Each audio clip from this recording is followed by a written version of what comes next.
This happened way back in 2005.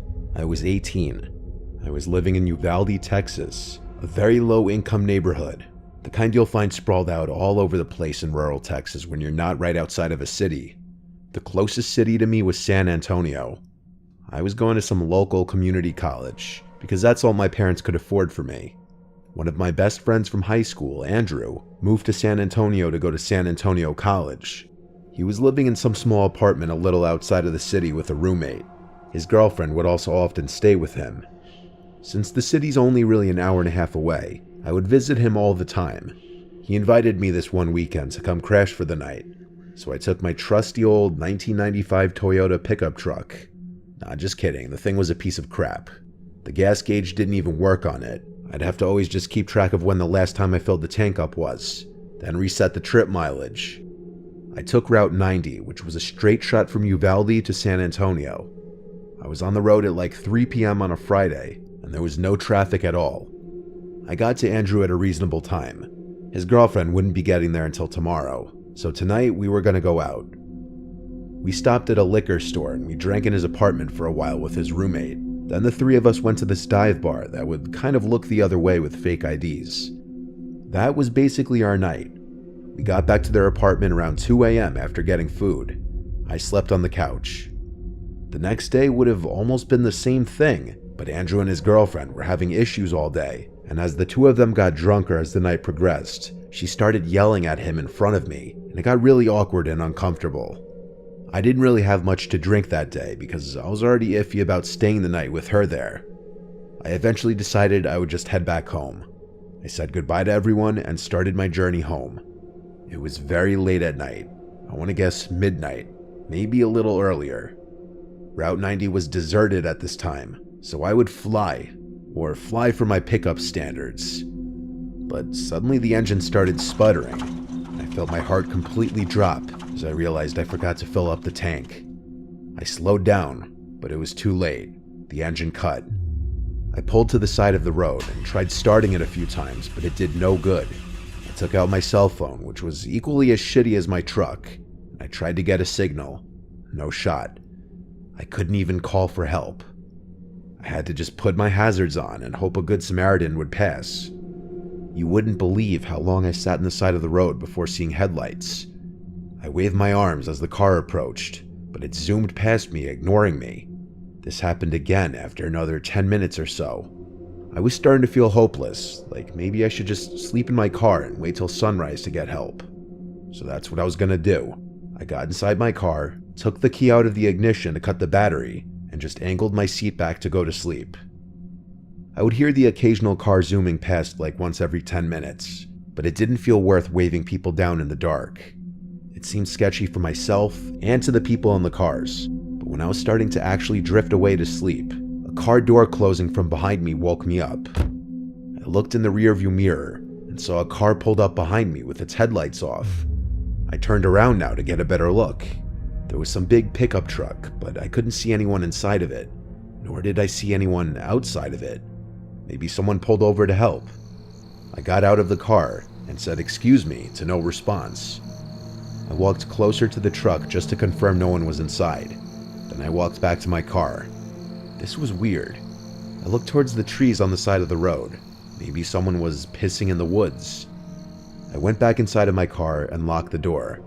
This was just too weird. Suddenly there was a tap at my window. I jumped. I looked to see a man looking down at me into the car, smiling. I didn't do anything yet. He said, "Hey buddy, need a hand?" I lowered the window a crack and said, "Hey, I ran out of gas." The man said, "That's quite the predicament. Step out and give me a hand with this real quick." When he said this, I thought he meant help him with a gas jug to fill up my tank or something, honestly.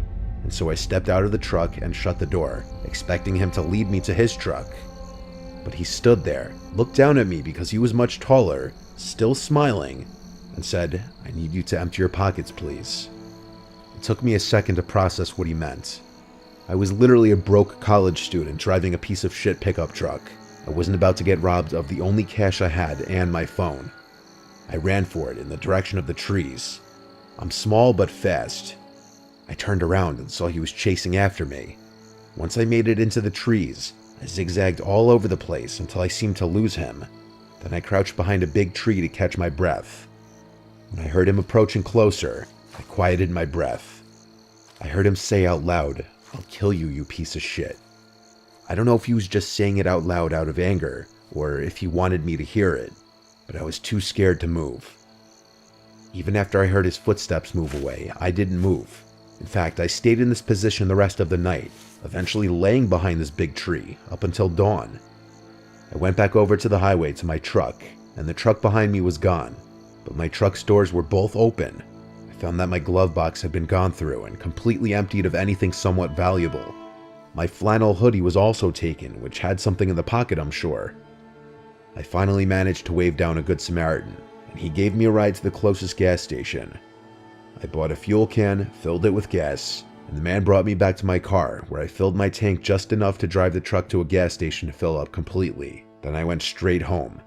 This was a real-life learning experience for me that there are bad people out there who will try to take advantage of you when you're in a vulnerable spot, but there are also good people, like the man who helped me.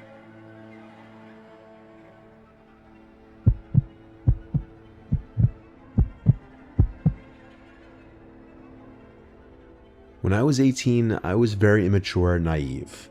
I was kind of a jerk when I was on the road, honking whenever I got impatient, borderline cutting people off. Looking back now, it was very stupid, and if I ever have kids, I'll be that much more strict with them as far as their driving. That being said, I did drive a lot for someone my age. I went away to school, 5 hours away from home. No matter what day of the week, traffic always gets atrocious the closer I get to home. So during breaks, I'll drive home at night to avoid this. It goes from a 4 to 5 hour drive down to a 3-hour drive. It was the beginning of winter break, as the fall semester just ended. All my friends left for home on the same day. I just waited till later on in the night to head out, because there's nothing I hate more than traffic.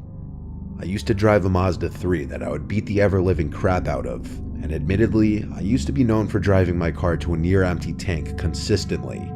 People would comment on it whenever they'd be in the car with me, and I'd always assure them that the car would still have at least 30 miles to go even after the needle would hit E. I found out the night I was driving home from school that I was wrong. I was only like an hour into my drive on the interstate. The needle was on E, and I was pushing my luck, waiting for a gas station sign instead of looking up the nearest one on the map. The car started making these weird sounds suddenly and jolting, and that's when I realized I may have actually run the tank empty this time. I got off the first exit ramp and hoped it would lead right to a gas station.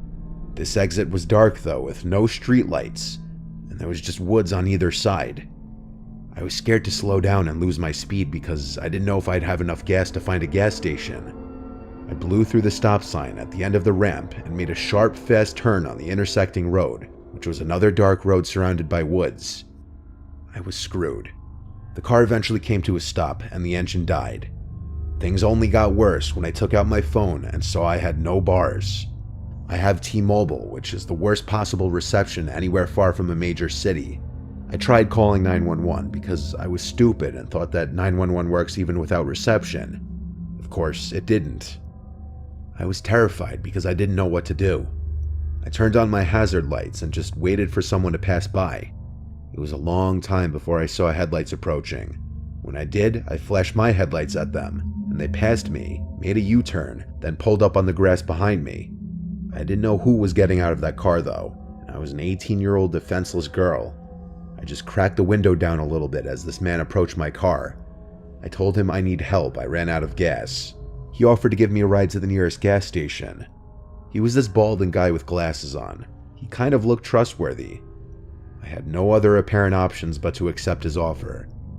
I got out of the car and followed him to his car, making sure to lock my doors first. His car was a black Honda, year probably a 2010. It smelled funky in his car. I couldn't pin what the smell could be though. He banged another U-turn and started driving in the direction he was driving before. He made conversation with me, asking where I was from and basic questions. I was honest with him that I was driving home from school. He said he lived in the area, and that they don't get too many out-of-towners getting off the interstate for this quiet little town. The route we were taking lacked any buildings anywhere. It was just woods everywhere. I asked if he knew of any gas stations, and he said yeah, just a ways up the road. I started hearing bumping and thumping coming from the back of the vehicle. It sounded like the trunk. At first I thought it was maybe just bumps in the road or a loose object in the trunk. He seemed to keep talking and talking, like he wouldn't stop. Finally, we got to a sort of town-looking area. There were some lights and buildings at last. A diner and a few small houses. There was a red light at the first intersection since I got in his car. We came to a stop, and for the first time there was silence. And then, I heard the unmistakable sound of someone screaming in the trunk, followed by thumps and bangs. I looked at the man, who looked at me. In a split second, I unbuckled my seatbelt, opened the door, and ran, while at the same time he tried grabbing me and pulling me back into the car. I heard him get out as well, but instead of chasing me, he ran to close his passenger side door, and then I heard him floor it down the street. I ran into the diner and asked for help, making a scene. I used their phone to call 911. I waited there. It became this whole huge thing, with multiple police showing up to the diner to take a report. Given the gravity of the report that I was making, that I heard someone in the trunk of the car, they had to get every last detail from me about the man's car, his appearance, and where he picked me up. I was also given a ride back to my car so that they could also include the pickup location in the report. They also helped me get a hold of AAA, which eventually would come to my location to fill my car with gas. This was overall the scariest experience of my life. I was shaken to the core the whole rest of the ride home. I hope they found that man. I hope whoever was in that trunk is still alive today. For all I know, that man could have been bringing me to his house or somewhere else, and I was just lucky I had a chance to get out at that red light.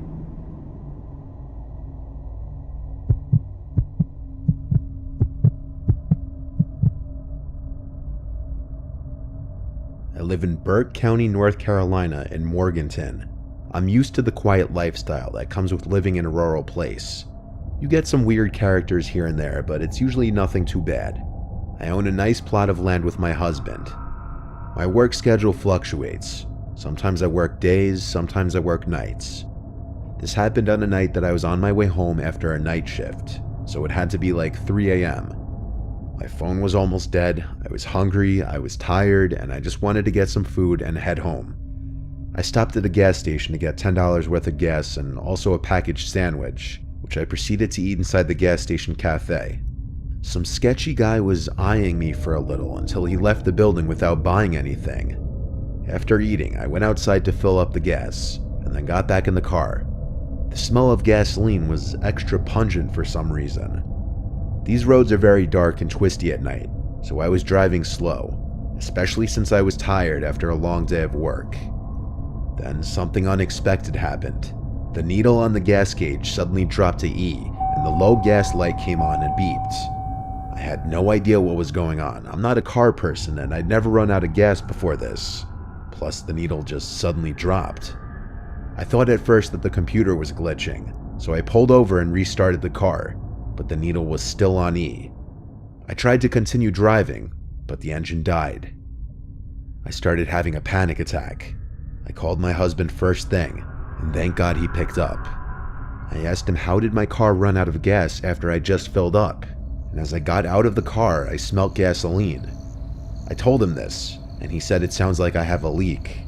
He told me he'd head right over, and he'd call a roadside assistance company. But then I heard a car coming with no headlights, and suddenly it stopped, not far behind my car. I suddenly thought to bring up that sketchy guy who was watching me at the gas station, and I asked my husband if there was a chance he did something to my car. My husband's tone suddenly changed to sounding more concerned and worried. He said, yes, there's a chance that he may have cut my fuel line. I didn't know what that meant. All I knew was I needed to run. I took my keys out of the ignition and shut the door and locked it so that the headlights would turn off. My phone was on like 2%, so I told him to text me when he's close. I ran off the road and towards the first house I could find. I ran down the long driveway and up the property to the front door. All the lights in the house were off. I still rang the bell multiple times anyway. Eventually, a light turned on, and then the door opened. A man in his 60s opened the door. He looked like he was just woken up. I asked him to let me in to hide and charge my phone. After a bit of explaining, he opened the door fully and let me in. I asked him for an iPhone charger, and he said he'd go look for one, then asked me to take a seat in the living room. I sat down, still in my nurse scrubs, feeling a mix of emotions. The man called out from the kitchen asking me if I wanted some water. I said yes, please. Little did he know, I saw his reflection in a mirror in the living room that gave visibility into the kitchen.